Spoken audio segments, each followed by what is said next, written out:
you can't get anything done without trust. Ultimately, that's where rubber meets the road, is when you are when you are gaining trust with the people that you work with.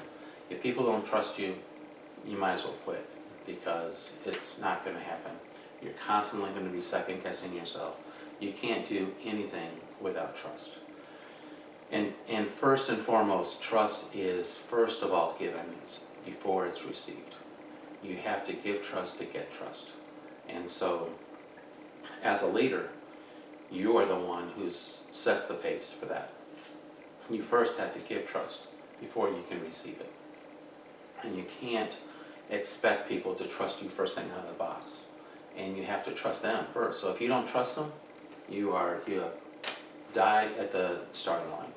Because if you don't trust the people that you're working with, they're not going to trust you, because you're not even allowing yourself to start. So you have to start out by trusting people first, and then wait for, if something does fail, then you hold people accountable, and you challenge them. And if you let me down, you let them know that they let you down, and you have that honest conversation with them if that happens. So most of the time, if you give trust, you'll be shocked at how much every single time they're going to come through for you.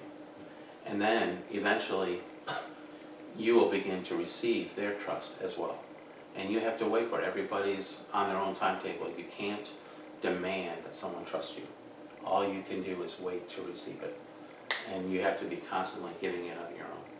You know, Stephen Covey has a famous line in his book that I really love, and it's, seek first to understand and then to be understood. So it's so important for us to, for me at least, to adopt that philosophy. And before I can gain trust with other people, I first have to understand them and understand who they are. And we shouldn't expect people to understand us before we understand them. That's really kind of arrogant. We should step forward and say, okay, I want to know who you are. What motivates you? What are the things that you like to do? What are you good at? What are you not good at? How can I help you in your role? And then eventually they'll get around to how can they help us. But we shouldn't be first trying to demand that they help us. And I had a quick example of this one where I had a young man come into my office one day and said, I just cannot work with this other group. It's so frustrating. Every time I try to work with them, they keep constantly delaying the deadlines. They stiff arm me every step of the way. I can't get anything done.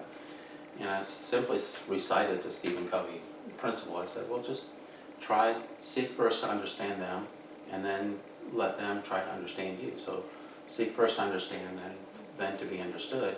So look for and I explained in a little more detail, look for how you can help them, and then they will magically start to help you. And he said, really? I said, yeah. So 2 weeks later, he came into my office. He said, I can't believe this.